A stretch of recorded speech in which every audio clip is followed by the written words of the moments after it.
we wanted to talk a little bit about a couple things.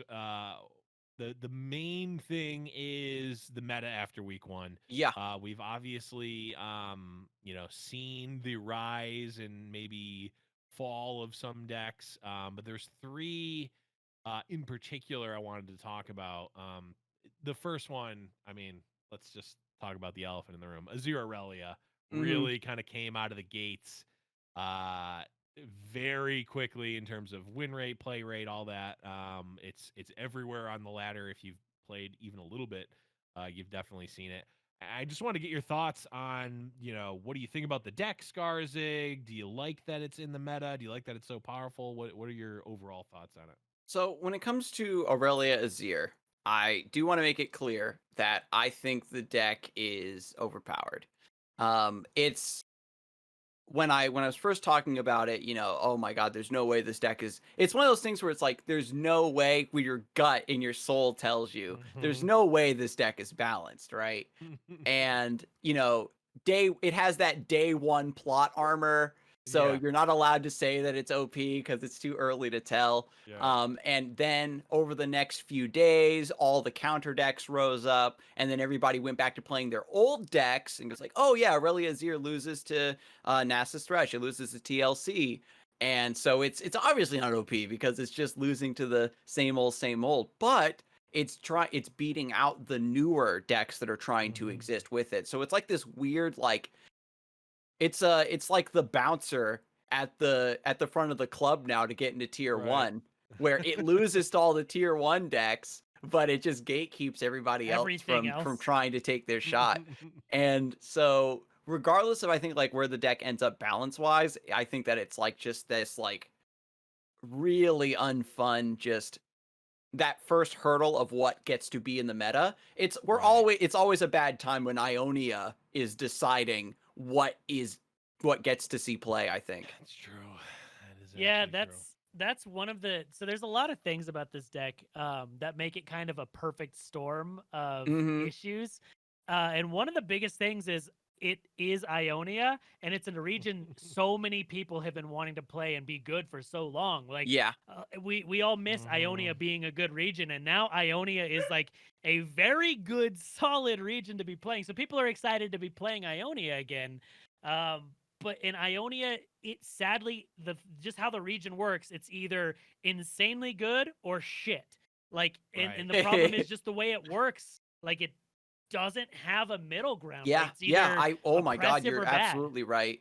When I had a long discussion about this on the stream, but when it comes to Ionia, they have like a handful of really strong stuff or in really unique stuff when it comes to like Mhm. Notify and Deny, but the rest of the card quality is just so low that they can only be built around these very specific, clearly pushed staple cards to exist, and they don't have like, you know what I mean? Like Blade Dance, very cool synergy, very cool Yeah. idea. It's just a little bit of chip damage. Death by 1,000 cuts is very Aurelia, and what really blows the deck out of proportion, I think, is mostly the Sand Soldier synergies.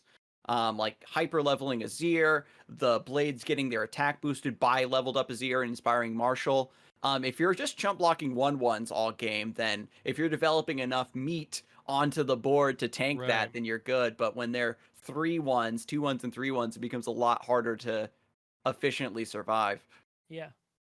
Yeah, it's tough because like, and then it also has the rest of the perfect storm is, it's early in the new season and it's a fast aggressive deck that has a good win Hmm. rate and people are wanting to climb fast, so it's a good option. And like the deck is really fun to play. It is Like fun. it's Right. a It is blast. fun. Attacking I Yeah. 17 times every turn is not boring.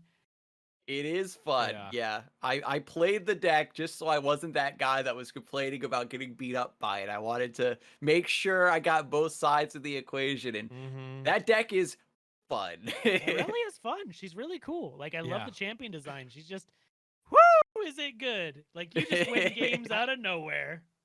the thing, so I played a deck that I found from What Am I, and I don't know to what extent they played this, but it was on their when I searched their recent deck on the master ladder. This is what popped up, so I had to steal it. It was a essentially it was a mono Ionia deck, except there were I think 6 Freljord cards.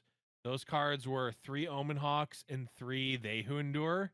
And otherwise, it was like an aggressive Ionia deck, and it was sweet. I Um, love that. and Oh it was not. no. It was by no means broken. No. It just felt sweet, and it was like all right. Um, but my point is that Syncopation? right, They who exactly. Syncopation, like Syncopation is a sweet card. Irelia is a sweet card. The Blade Dance cards themselves, that whole package is sweet. Mhm. Having the student, I forget what it's called. Sparring student? Sparring student. 1 mana, Be 12, a, 12. right. Be a real threat is Yeah. cool because it really, outside of like some meme decks, has never been an actual real Mhm. card. That's all cool. It's just that all of that with the Azir package, which has already been proven, is already strong, Yeah. and like it's cheap. It synergizes so well, and it does so And much. Like it just that deck makes Homecoming look strong Yeah, too. Like, Homecoming's Homecoming is a sweet. card. and yeah, like that. I love that house too. I call it the stepping on the beach, like just the big Tims. I have to make that meme edit. Is Homecoming with Tims? I got to Yeah. do that. So don't let It's me so forget good. about that. Coming to a Twitter account near you. Hot memes. But oh, and then lead and follow is just when you Right. try Yeah. to interact with the deck, it's just sidestepping your answers and then doing stuff to further their own win condition. Yeah. Mm-hmm. Like I think it's that's the thing that makes the deck so good and so frustrating to play against is like yeah, they have Notify, Deny, Syncopation, Right. the various and recalls, yeah, and the deck wins in a Yeah. way that pisses you off. yeah. When you Yeah. move Irelia around like 6 times in a turn, you're like, I just want to hit you with vengeance. Stop! It's so cool though. Like I feel like the Ionia and even specifically the Irelia package of cards on its own is not a problem. In fact, I think No. it's a really cool It's way really to cool. play Ionia. I played the Aurelia. Somebody had submitted the deck. It was Zanea with Destiny's Call. And Nice. then it's just the Blade Ionia package to just shore Oh, up the the 8 early man. mid game. And That's that's a cool amazing. deck. And like the That's blades are amazing. just like, I dealt the 1 damage to you. Yeah. Yeah. Like, Yeah. Well, it's like they feel perfectly fine like that, where it's just a little right. bit of chip that's Yeah. setting you up for like this bursty finisher. Right.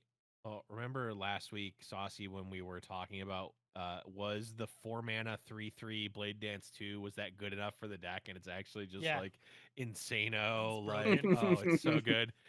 It, the problem is not Aurelia or it's the fact that in combination with the Azir. And I don't Yeah. know how to solve that type of problem because it's not Yeah. it's not necessarily Twisted Fate that's broken. Okay, that's not a good example because Twisted Fate's Twisted Fate was kinda champion broken, spell. yeah. Twisted Fate was broken, but it was the champion spell that really made it broken. That was part of it.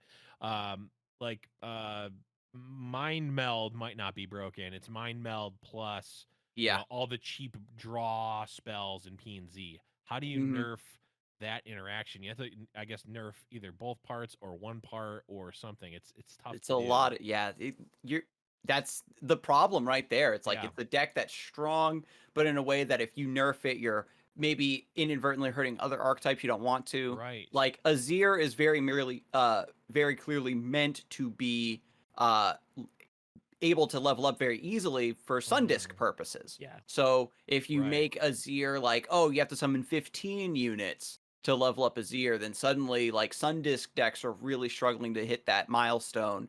And then I think it showcases a lot of like individual cards that are just a little bit out of line, like Dunekeeper and Emperor's Dais. I think that what's going to end up happening is that level 2 Azir like maybe doesn't buff himself anymore, or maybe he only buffs Sand Soldiers. Or okay, so here, now that I'm kind of talking about it, do you remember when they made the change that they moved the region symbols to the top right of the cards, so you Yes. can see the regions while they're in your hand? And one of the developers said that we're making this change now because we have some future designs that are going to be using this, where you're going to need to tell what region your card is from at a Right. glance. And so I wonder if they're going to maybe establish the groundwork to open up a change where Azir only buffs Shuriman cards because he's their emperor, right? So it would be That maybe could a be bit more in interesting. flavor, or he only buffs Well, sand soldiers because we just talked about how the blades getting buffed is kind of the big issue. And you know mhm. how it is. I think I can safely say that even though it's only been a few days, we've all literally sat across from Emperor's Deus Azir Inspiring Marshal, and Yeah. those soldiers and those blades are big, big Yeah. blades. Well, it's interesting you bring that up because I actually just listened to the most recent episode of the Twin Sons podcast where they had Riot G Major, the lead set or block designer, I guess, for the Hmm. Shurima expansions on, and they actually Riot G Major mentioned that there was a point in time where they were at least considering the Sun Disk having the text on it like uh Daybreak units and Shuriman units get +1/+1, or like having the card Ooh. kind of be like based around that.